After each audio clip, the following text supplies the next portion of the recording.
Twitch and YouTube. Dismiss March 9th at 9:30. Oh, yeah, started live at 9:30. What? What? Stockcast is live. Okay. We're live on Twitch. What's up, live Twitch? On YouTube.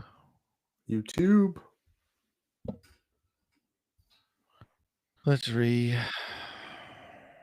Welcome to our live show. Welcome. Rename that to Sunday live stream. Got a jam-packed week. Jam-packed week. Jam-packed.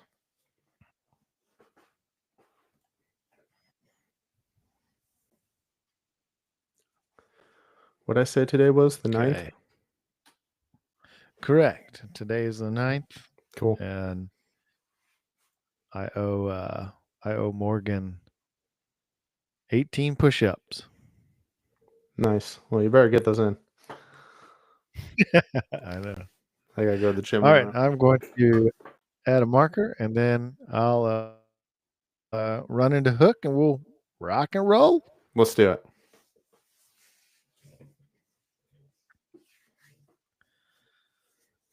The market's in correction mode.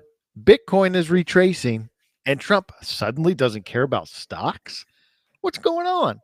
Today, we break it all down, plus a look at the biggest stock moves and earnings of the week. Let's get into it. Welcome back to Stonkcast, the average or the market show for the average Joe. Whether you're a diamond-handed degenerate hunting for the next moonshot or a patient investor stacking those steady gains, today we've got a packed episode. The market is in correction mode. Bitcoin is pulling back. Trump's got a new stance on stocks.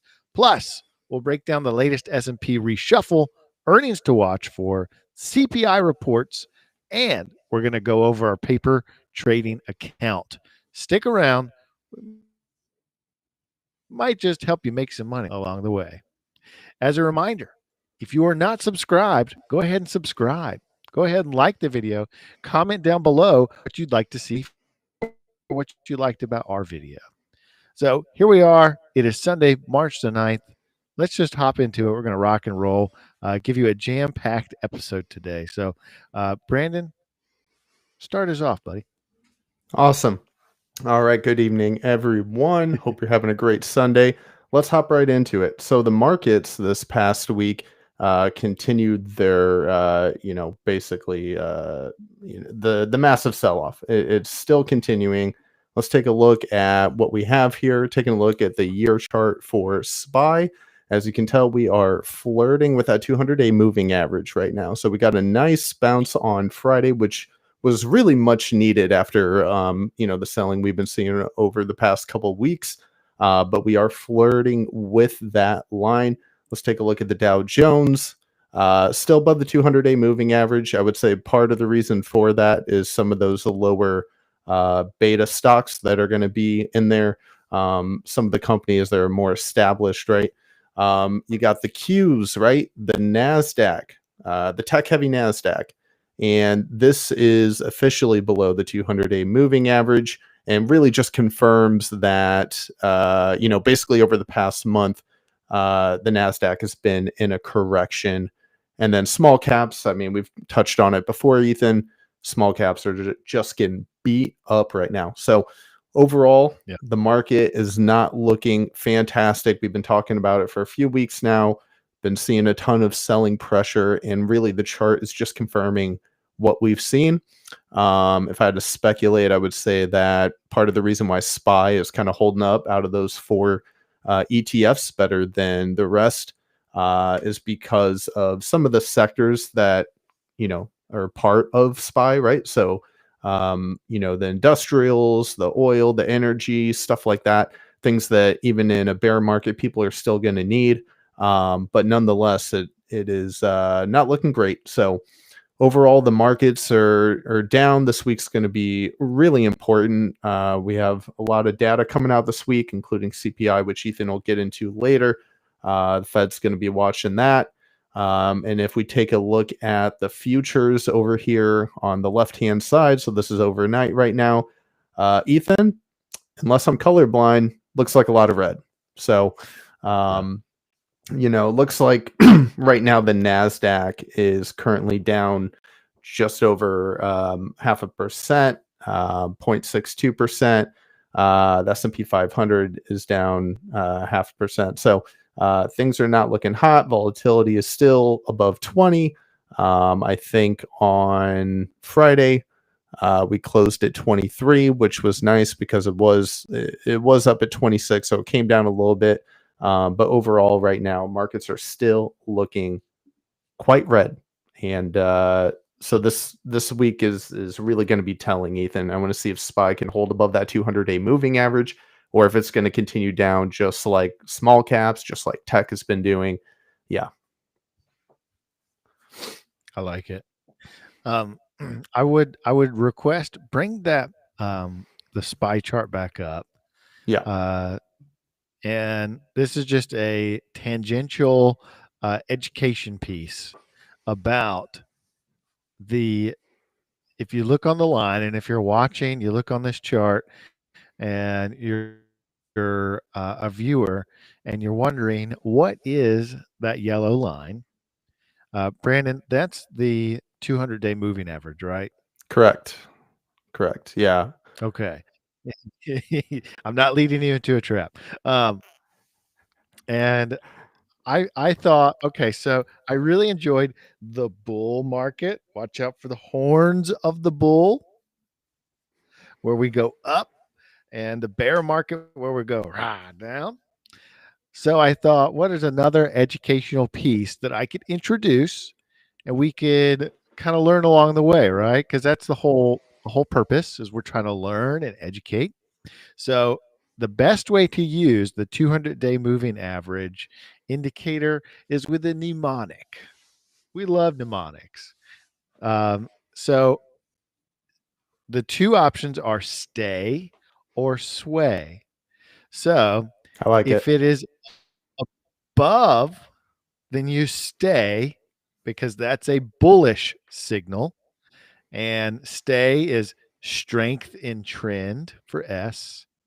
T is trend confirmation. A is accumulation zone for investors. And Y is you ride the wave. So you stay. So whenever we see using SPY as an example, it's about to drop below the 200-day moving average. So we are about to sway. So S, sway, sign of weakness. W, warning of potential downturn. A, avoid chasing longs. And Y, you might want to exit. So if you have a position in SPY and it's about to cross below the 200-day moving average, then you might want to exit, and it's a sign of weakness. So Yeah, when the price tests, you may have heard Brandon say this a few times. It's a test. It's testing a certain break point or price.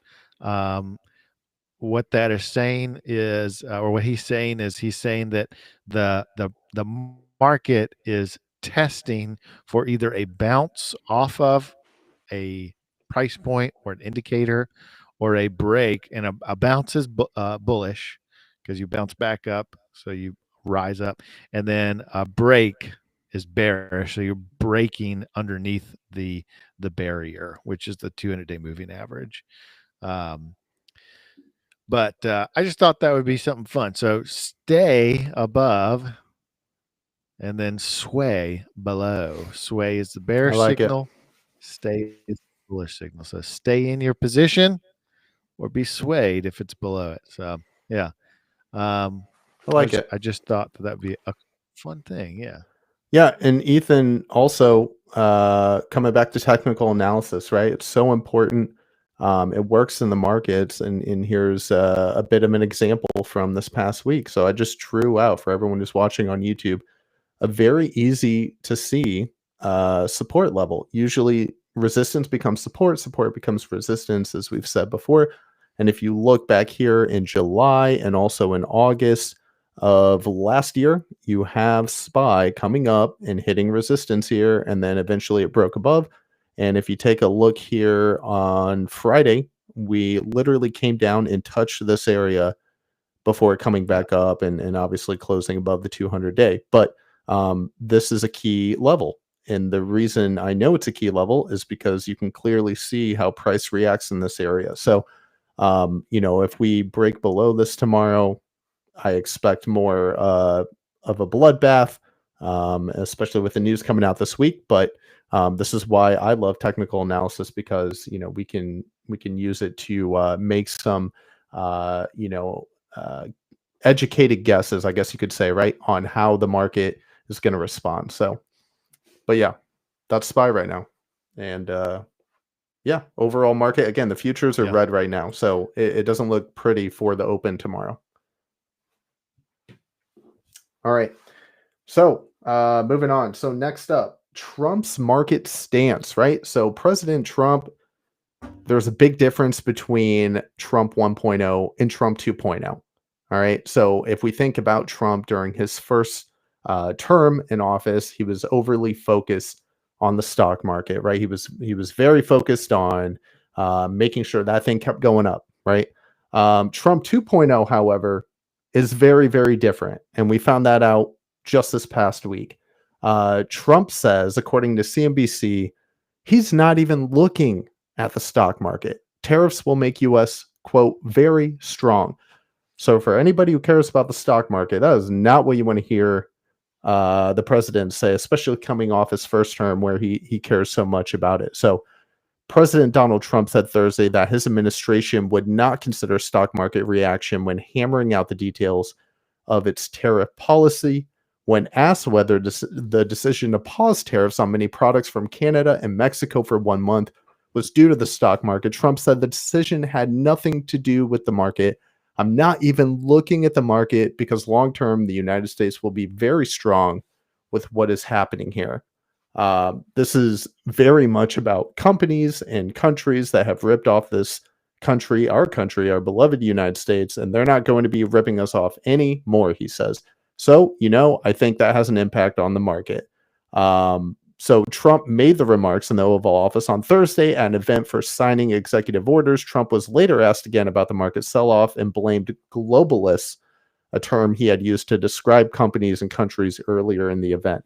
So, Ethan, we cannot count on Trump basically to save the stock market, I guess is kind of the point here. This is a drastically different approach from his first term, if you recall, where I feel like every time he was at the podium, he was talking about the stock market. He's not even looking at it. He's not even looking at it. So, Yeah. And if you look at the S&P 500, that's gone down 3% since the inauguration. Tons of other indices have lost more than 3% in just the past week. So whether or not he's actually like not paying attention to the stock market, or I mean, maybe he's not because he's like, well, shoot, I'm not going to pay attention to this because all these tariffs are throwing things off. well, he also can't be I'm reelected, not. right? Yeah. So maybe that's part of Which it. I mean,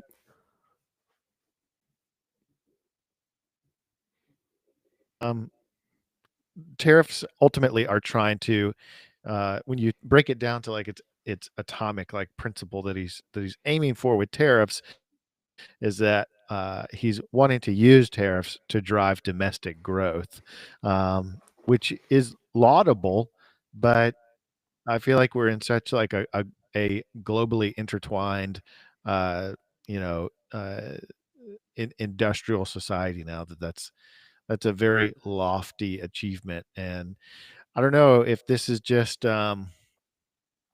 some of the initial growing pains from trying to bring domestic industry back to the U.S. But um, I think we had issues whenever Bill Clinton and his administration started, which I mean, probably started to happen before then, but I know I paid attention whenever Clinton's administration started. Uh, he's, I think it was NAFTA, I believe, is what he signed into existence, which caused a lot of companies to go overseas. And yeah, so Right. I don't know. Maybe it's a pullback. Yeah. And also on Thursday, Commerce Secretary Howard Lutnick said that Trump's focus was broader than the daily moves of the stock market. Right. So he's viewing this from a broader standpoint. He's focused on, like you said, growth here at home, and he is very much willing to kind of take some short term pain, if you will, in order to have that Right. long term growth that he's envisioning, and that his administration is kind of setting out right through these various acts with tariffs and these trade wars and things that really put investors on edge because when you open up your 401k, right, all anyone cares about is that going up. And Trump made it very clear Yeah. last week that look, we're not worried about that here in the short term. So I just thought that was interesting because it's way different from what we got from him in his first term. So all right. Yeah.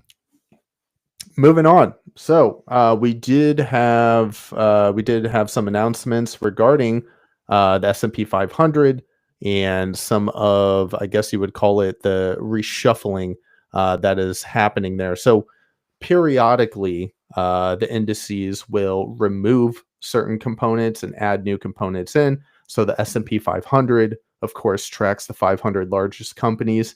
There's certain requirements to be in that particular index, such as your market cap and other things, right? And so periodically, quarterly, the S&P and some of these other indexes will readjust, remove certain pieces, certain stocks, and add other companies in, depending upon who's doing good, who's not, right? And why this is interesting, and I just kind of want to touch on how you could potentially build a trade plan around this because this is happening March 24th. We're going to have these new stocks listed, which I'll get to in a moment. But the S&P 500 index is one of the most widely followed stock market indices in the world, with trillions of dollars managed based on its makeup. When companies are added or removed from the index, it forces buying and selling in those company shares by index funds that basically aim to track the performance of the S&P 500. So there are various companies out there, investment companies, hedge funds, things like that, that will look to mimic the makeup of the S&P 500, for example, or other indexes. And so when you get companies that get removed or you get companies that get added, it forces those companies to buy shares in those companies that are getting added so they can continue to track and mirror the index at large, right? So it can create a bit of a buying frenzy for those various companies. Ethan, if you remember, we saw this with Tesla when Tesla was added to the S&P 500. It created some Yeah. buying pressure there. So basically, these stocks are getting added. These stocks are getting removed. This will take place officially on March 24th. But just to highlight some of the notable names, DoorDash, Williams Sonoma, and TKO stock are being added to the S&P 500. DoorDash is a company that most everyone knows, most everyone uses. So they've met the various requirements to get into the S&P 500. TKO Group is the owner of World Wrestling Entertainment, WWE. They're being added in, and then Williams Sonoma is a home goods company. And then you also have Expand Energy, which is a natural gas producer. So part of the quarterly reshuffling for the S&P 500, these companies are being added in. Some of the companies are being removed. So you got Borg Warner, Teleflex, FMC. These are some of the names that are going to be removed. So DoorDash, we saw shares rise 7% in after hours trading to $190 on the news, while TKO was up 3% to 148, and then Williams Sonoma rose 2% to 192. And then Expand Energy edged up 1.5% to $98. So as we approach March 24th, I would say these are some stocks that you want to have on your watch list. Generally, as we approach that date where they're going to be officially listed in the S&P 500, again, you're going to see, generally speaking, growth in those stock prices because you have various large whales, large institutional buyers that are going to be a part of that, to again be able to track the indices. So definitely something to pay attention to as we approach that date, and maybe a little thereafter too. But Ethan, one thing I would say is that while generally speaking, adding companies to the S&P 500, you're going to see some growth in the share price, might have some bullish action. We have to weigh that with the greater macro market picture that we currently have, as we just touched on, right? Which is a market that is selling off. So it's not a guarantee, right? But I would be paying attention to those. In particular, I'm going to have my eyes on DoorDash. I think out of all those, that's the one I want to pay attention to the most. So um, that's what we got for a little S&P 500 reshuffling. It's going to be happening. Any thoughts on that before we move on, Ethan? When I think of reshuffling, I think of Roaring Kitty's Kansas City reshuffle, or Kansas City shuffle rather. Uh, but I have no clue what it means. I just know that it's uh, something that those in the super stunk world are looking for, is the Kansas City shuffle. Um, but Yep. It's a pretty staggering amount of market capitalization. I mean, it's 16 trillion in assets. That's It's a lot. significant. Yes. 500 largest companies. So, And that's why, as far as SPY is concerned, why is SPY something that people focus on, that they watch? And it's because it is such a massive um, uh, uh, instrument, financial instrument. I mean, there are some people who the only thing they trade is SPY. The yep. only thing they look at is doing SPY puts or SPY calls. There are some people that just exist off of that and like scalping SPY movement. So Yep. it is not insignificant. And if that's something that you I say would be interested in, just figure out what assets are in SPY. And I think that by watching those companies that are in the S&P 500, you can kind of start to learn, why it's moving the way it is. Which, I mean, it's a very diverse. There's retail. I mean, just looking at this list here, I mean, there's DoorDash, which is retail. Expand Energy is energy. Williams Sonoma, another retail. TKO Group Holdings. You said that was like entertainment, right? Yep. Yep. So it's a very, very diverse. Um, and if you just want one thing to pay attention to and one thing to watch, you don't feel like you know uh, niching down into one particular like company or something like that, or sector. Just trade SPY. That's all you got to do. Yeah. Easier said than done, though, Ethan. Easier said than done. I've tried to only trade SPY before, Yeah. and for me at least, it's so challenging. You can get whipsawed on that thing so easily. But I mean, if you're looking at like a greater time frame, like what I'm referring to is like trading 0 day to expiration options on like a 2 minute chart. That's really hard to do, right? But if you're looking to like Yeah. swing calls or puts for a couple days, couple weeks, when you're able to zoom out on the chart, you're able to see, a bit more of the trend. So, I would agree in that form. But all right, moving on here. So let's talk a little earnings action. So we do have quite a bit of earnings coming up this week. Some of the more notable companies that will be reporting, we got Dick's Sporting Goods coming out before the bell on Tuesday. That's one that I'll be watching. We got Groupon Tuesday after the close. We got Tilly's, we got American Eagle Outfitters. So some of the retail companies that are going to be reporting this week, I think, are going to be really, really important to pay attention to as the market continues this kind of bearish momentum, to see how they did, right? How did they do in Q4? Are we starting to see signs that, things are indeed slowing down? Inflation is impacting some of these companies. So those are some of the notable ones here this week. We've in weeks past had some of the Magnificent Seven reporting. We saw Walmart report earnings. We had Nvidia, and so we're getting to the point now where we're kind of wrapping up earnings season. But this is what we got this week. I'm also looking at Oracle after the close tomorrow, actually. So these are some companies to keep on your radar. Maybe just kind of flip through some of these charts. Trading earnings is a very, very volatile thing.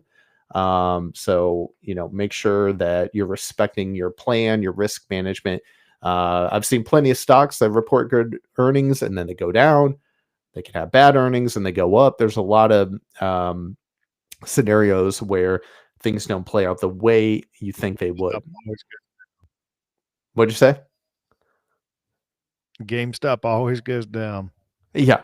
So GameStop always goes down on earnings. It always breaks Ethan's heart. So, just be careful. But, from a macro standpoint, it's going to be interesting to see how some of these companies come in this week, what their earnings looks like, and basically, how it's going to impact the market. Is going to give us signs, right? But I see a lot of retail this week, Ethan, and, companies reporting earnings. So, be curious to see what Q4 looked like for them. So, all right. Any thoughts on that before we move on?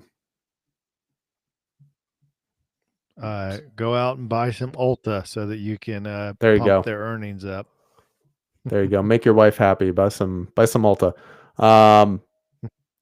Okay. So moving on, we got some juicy news on a company here, Intuitive Machines, ticker symbol LUNR, Lunar.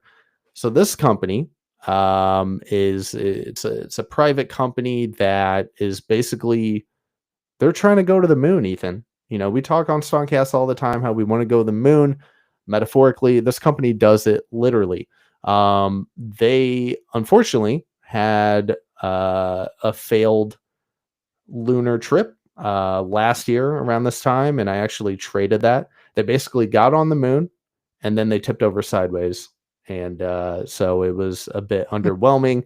And unfortunately, so embarrassing. It's like, hey, we made it to the moon, everyone, congratulations, but we're on our side, so we can't exactly do what we wanted to do. So they basically did it again, Ethan. They did it again.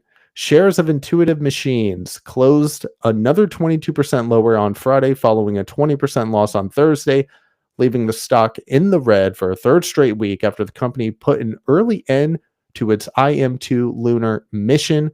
The Athena lunar probe landed on Thursday on its side and more than 1,300 feet away from its intended landing site. By not landing in a correct position, the craft was prevented from opening the drill and various instruments that it needed to collect samples from the moon before its batteries were depleted. So they had no charger. You only get X amount of hours on the moon. You're kind of far away from Earth, and your batteries die out. You're kind of screwed there. So by Friday, the company called an early end to the mission after collecting limited data. Intuitive Machines Athena probe was launched aboard a SpaceX Falcon 9 rocket from NASA's Kennedy Space Center in Florida. And so, it did not go well for the company.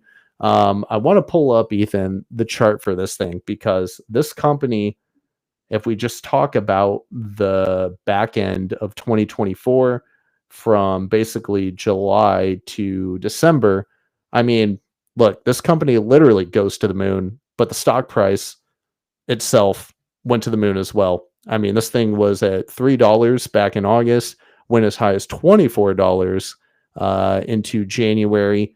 But as you can tell since then, I mean, this thing's taken a nosedive because obviously it's not doing what it was supposed to do. You can't have your equipment on its side on the moon. That's not a good look for the company. And obviously, this is the reaction to it. So it's currently Yeah. below the 200-day moving average. But I just thought it's interesting because if we look at the 2-year chart on this thing, I mean, I was literally in this last February. We had the same story play out. It was like on Fox, it was on all the news channels.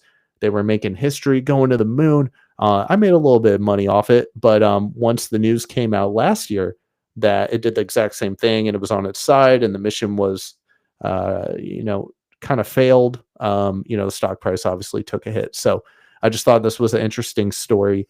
It seems like getting on the moon and doing what you want on the moon is a bit harder than people realize. So Lunar has some work to do, Ethan.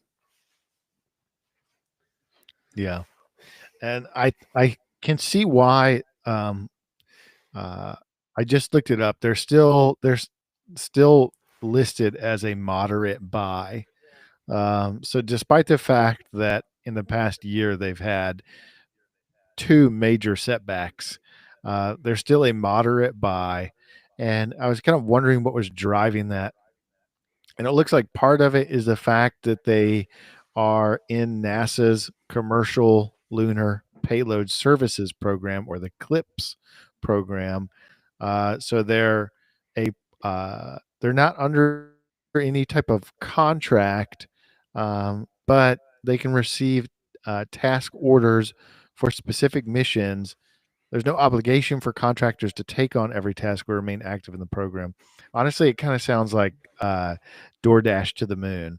It's like NASA is just like, hey, could you do this particular contract? And the different companies that are within this agreement, I suppose, can just um, pick up the contract as needed. But um, what I've read so far is that despite the fact that they have had this setback, they are the most experienced and have the most ability to like pivot and actually meet demand of some of the contracts that this program sends out. So Yeah. it's kind of interesting. I mean, it's trading at um, what right now? Was that $17?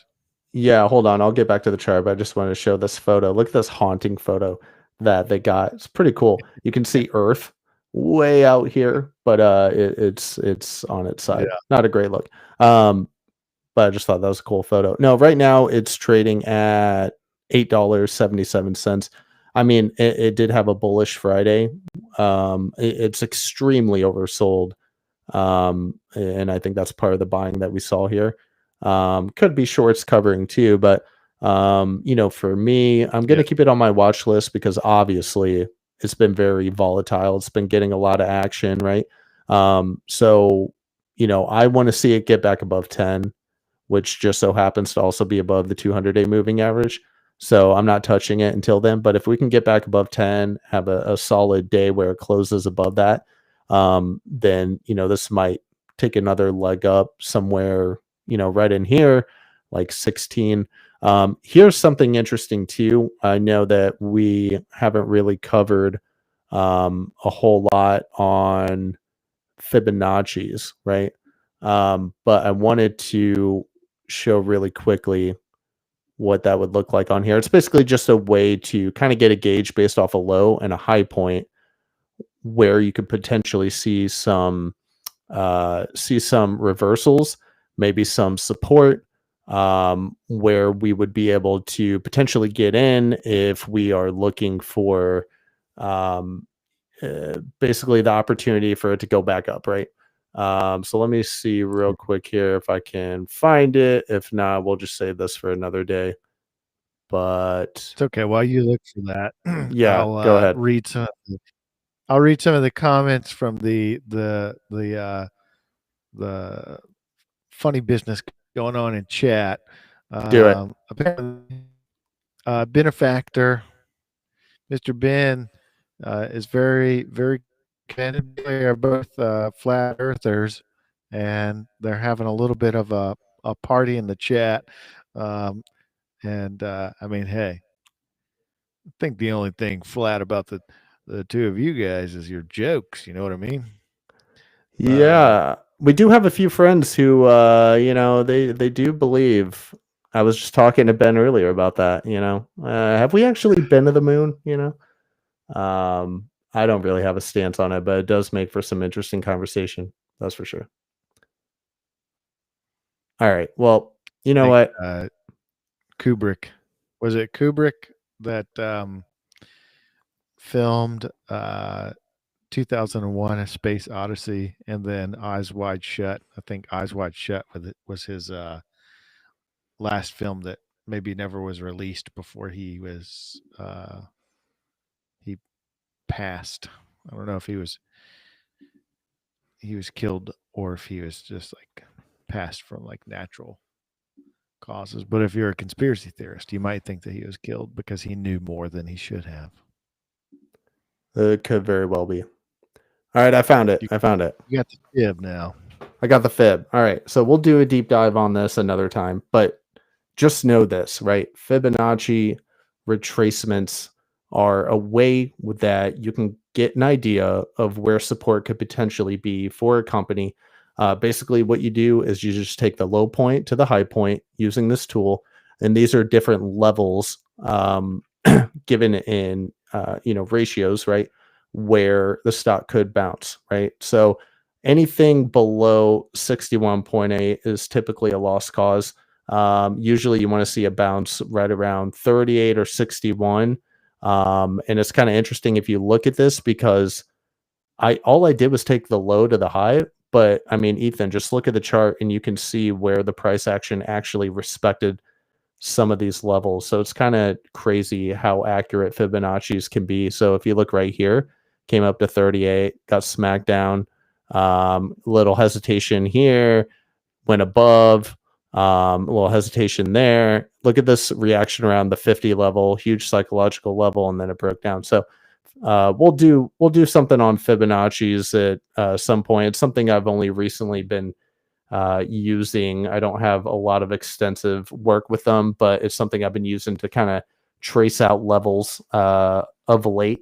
And it's a very cool tool, that can help you kind of gain certain entry points, basically, is how you should be using it. So, but yeah, so whether or not we went to the moon, I don't know. But what I can tell you is this stock is not doing well based off of the perception that they landed sideways on the moon. So that's what I got. Bailey would like to make it known that she was just joking. I didn't even She see wants, what she said. What'd she say? she wants to clear the air. Wanted to clear the air. Well, this is what happens when I don't pay attention to the chat. Okay.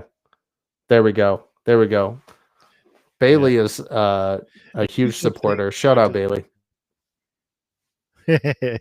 Speaking of things going to the moon, Bitcoin might be going to the moon, or it might be coming to chill out with us here on Earth. We'll hop into the Bitcoin outlook. We set for a retracement before a bear summer. What could be going on? Bitcoin is definitely cooling off after a massive run up. And now the question is this just a healthy correction? Or are we heading into a brutal bear summer? If we look at Bitcoin, pulling up the chart here, it has had quite the bounce back from a high where we had a high of around 107, and it's it hit the low 80s, almost broke free of the 80,000 mark, but then bounced back a little bit. And some of that might be because of the announcements about Bitcoin being included in ETFs. But really, it wasn't reacting a lot to market news on Friday. If anything, on the 7th, it just kind of crab walked for a while. But when we look at the current price of Bitcoin and the market sentiment, it did have a pullback from recent highs, and the retracement has had a lot of people nervous. But this is just normal post rally behavior. The key is how deep the retracement goes. If it stays above key support levels, it's just a healthy breather. It's just a healthy breather. It's people taking profits. If it drops below major moving averages, however, that could be a warning sign of a longer downtrend. Now, if we look at some historical data, what happens after a major run up? Looking at some past cycles, Bitcoin will often see a retracement after explosive gains. In 2017, there was one. Bitcoin hit all time highs. It pulled back significantly, but then it continued to run. And in a similar retracement led to a much deeper bear market, but sky those markers. So we on macroeconomic factors, interest rates. If the Fed keeps rates high, risk assets like Bitcoin struggle. And then regulation, the SEC, they have been cracking down on crypto. But if you've been watching and listening, you know that the SEC starting in this administration in general has a much more friendly stance, friendly to neutral stance on Bitcoin and cryptocurrencies in general. However, with Bitcoin ETFs kind of in the scene right now, driving institutional adoption, that could cushion any downside. So keep an eye on some key support levels. If Bitcoin holds strong, we could see another leg up. But if the macro conditions tighten, like interest rates again, or if the SEC regulation kind of comes back into a harsher light, we might be in for a rough summer. I personally can, from what I've gathered from the interwebs, from Twitter or X and 4chan, the overall sentiment is bearish. The overall sentiment is that we're going to be coming into a bear summer. There is another YouTuber. I don't have his name right off, but I was watching him, and then he was looking at some of the key indicators, and he thinks that there's going to be uh, a bullish summer for Bitcoin, but a lot of people are thinking bear. I don't know. I think with all these institutional investors and this push from like Trump and whatnot in his administration, I could see it being bullish, but I'm not sure.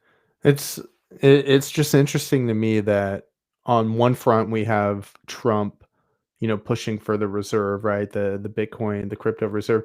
But on the Yeah, other hand, he's saying he doesn't care about the stock market. So like yeah. I don't know how to reconcile those two Pick a lane, things. But sir. what? Pick a lane, sir. Pick a lane, exactly. Yeah, pick a lane. No, listen, I mean, I agree with you. I think that crypto overall, it just it looks bearish. Like there's no way around it.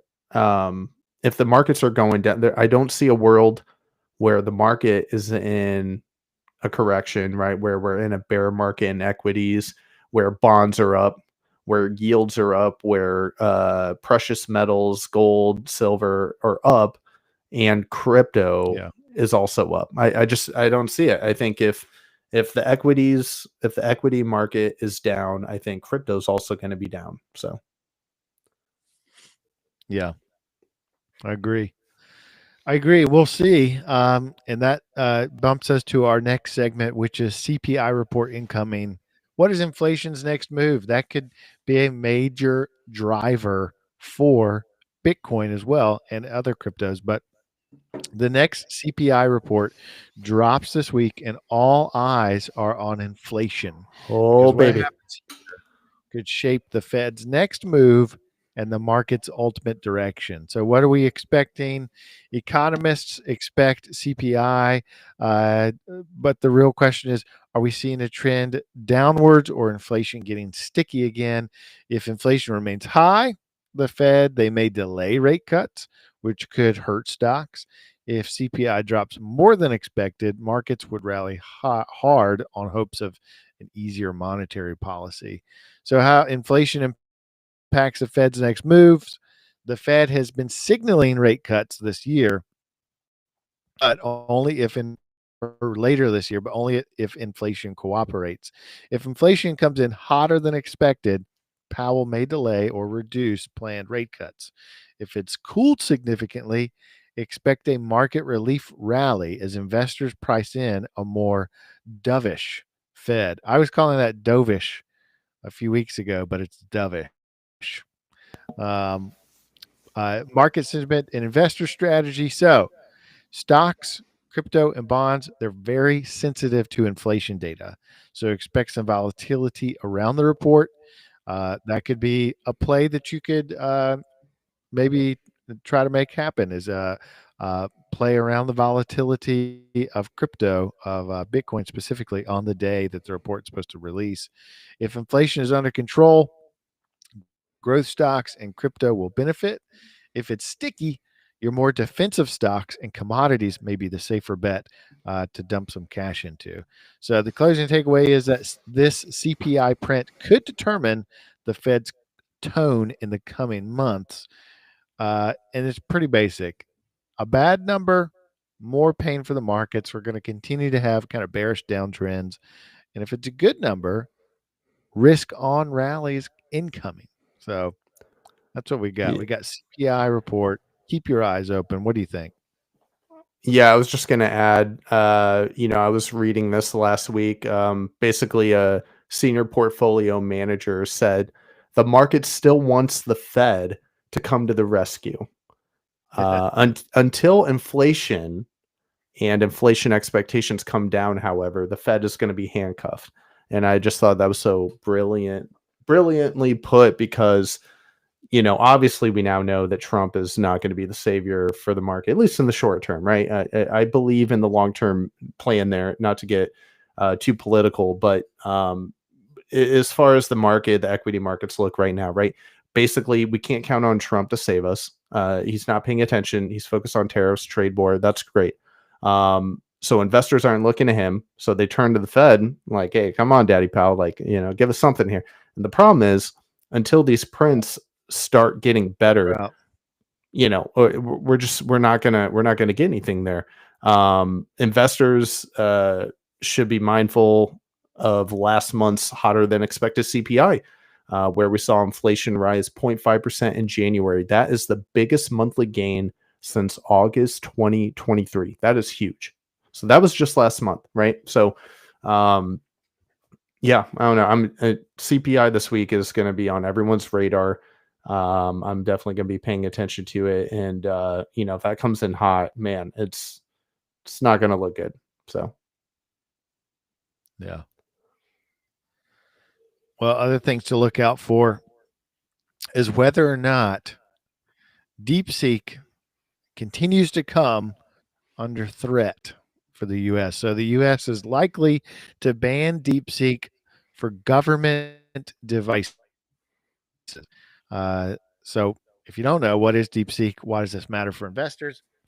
If you have been under a rock, not to be too rude, Morgan's reminded me not to be too rude, but DeepSeek is an AI powered search engine. I think search engine is probably not the right thing to call it, but it's an AI, a large language model. It's similar to ChatGPT, and it's designed for high level data aggregation. The government fears that DeepSeek's connections to China could pose a security risk, just like a security risk with TikTok. So, similar to that controversy, concerns over data privacy and national security were driving that decision. And really, it's not just about national security and data privacy. It is about who owns the data, because the data is out there. The U.S. just wants to to have their citizens' data, not to allow other foreign entities to have it. So if the ban happens, it could set precedent for more AI related restrictions. So that could affect companies like OpenAI, Google, and Microsoft. So investors should watch for tech regulation trends. That's something that Sam Altman was calling for, a year or two ago, is slowing the adoption of AI, and instituting some regulations. But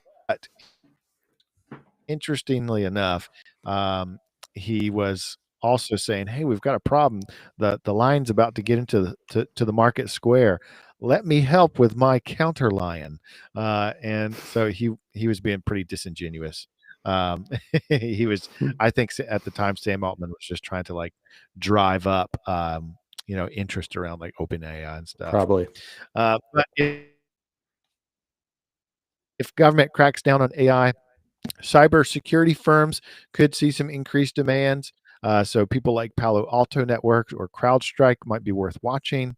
Uh, Closing takeaway: this isn't just about one AI tool; it's about the bigger trend of government scrutiny over AI. So expect some more tech regulation headlines in the coming months. Who are the winners? Maybe cybersecurity firms. I think cybersecurity is often put off to the side. It's just insurance that's not thought about until the problems happen. So we'll see with that. Losers, any AI companies tied to foreign data risks. So I think your more in-house AI companies, Microsoft, I think it's Gemini, maybe that's Google. No, yeah, Microsoft is Copilot, Gemini is Google.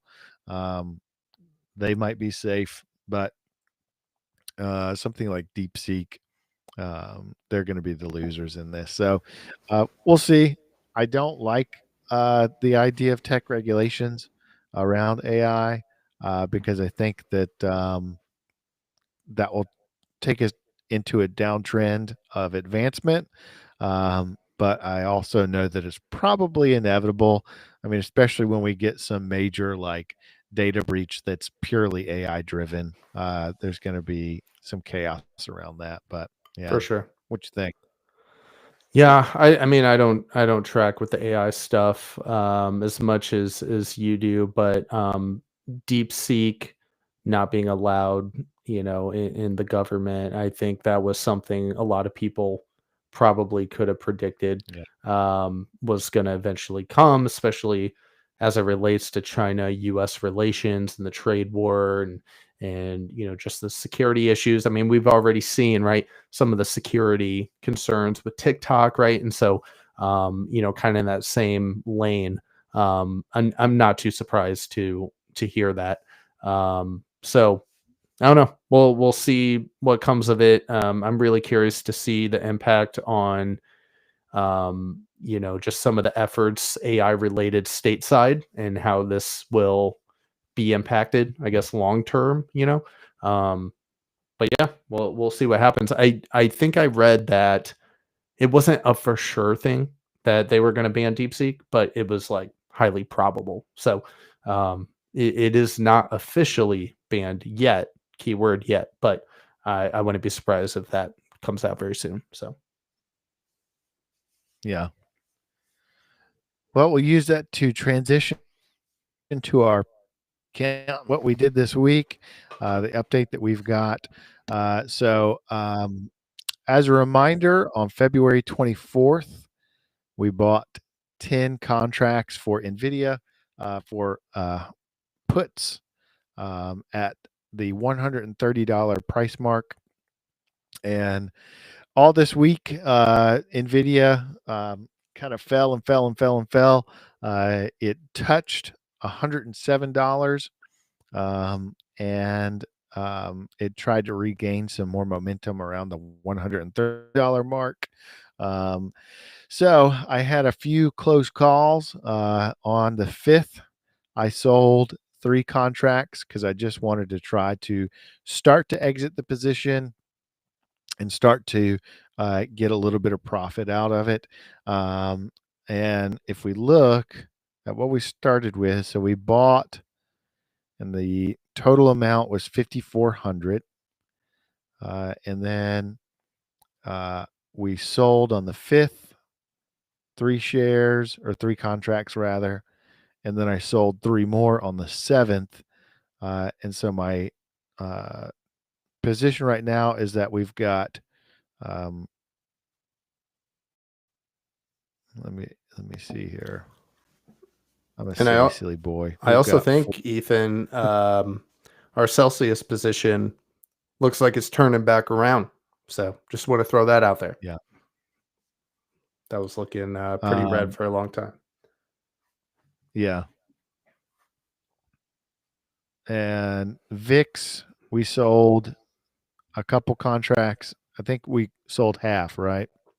Yeah, we talked And about that then last week. Was that on Thursday? Did we sell that on Thursday or Friday? Do you remember? let me look here. We sold it on the 7th, whatever that was. Was that The Friday? Yeah, seventh. that's Friday. Okay. Yeah. So yeah, we took off Yeah. basically half our position on Friday, for profit, keyword for profit on VIX. So that's great. And we're still running. We basically have runners at this point, which I think is a good move heading into CPI this week. So Yeah.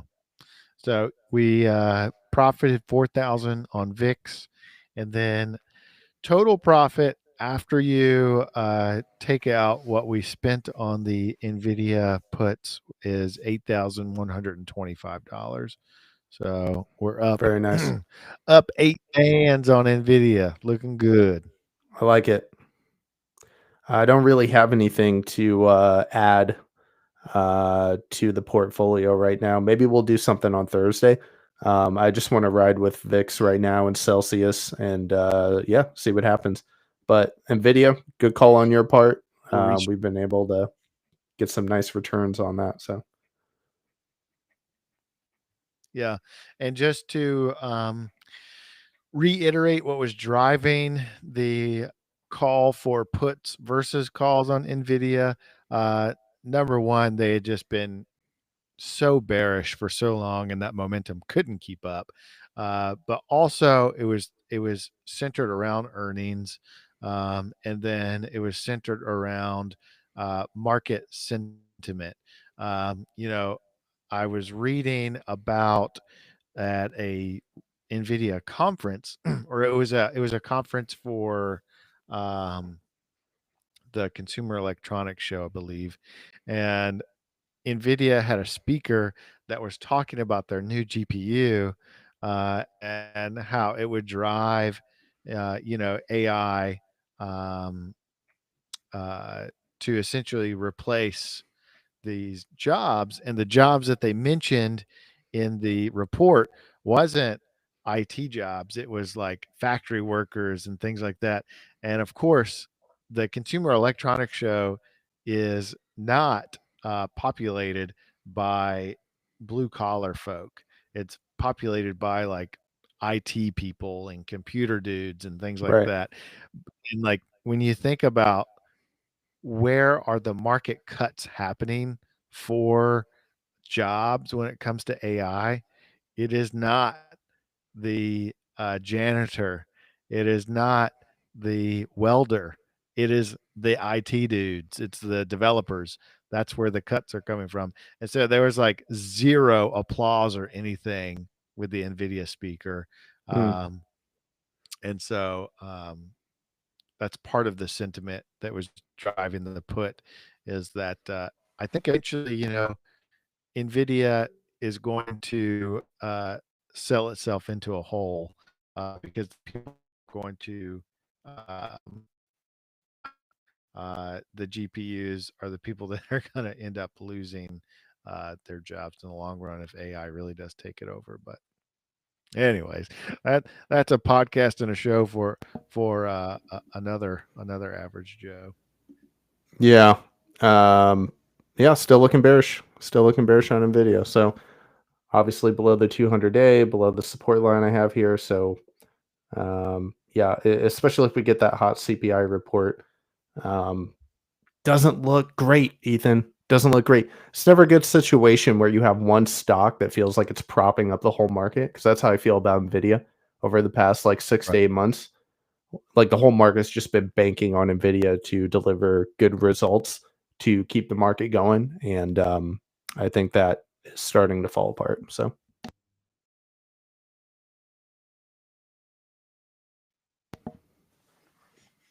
Well, that's all I got for you. Got anything else? that's it. That's it. We'll be back midweek, right before CPI prints, and thanks again for supporting the show. Please like and subscribe. Yeah, that's all I got, Ethan. Yeah. So that's a wrap for this episode of Stuntcast. The market's in correction mode. Bitcoin's pulling back, and the Fed's got some big decisions ahead.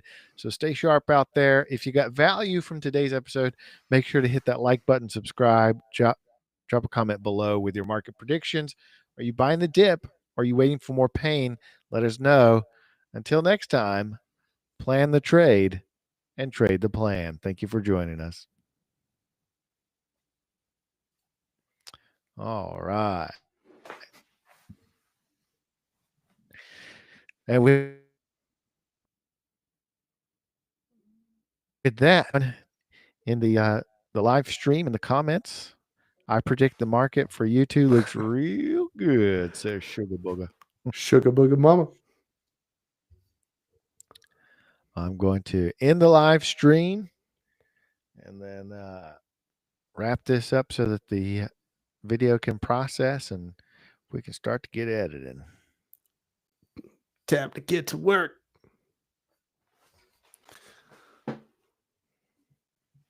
There we go. Okay, sir.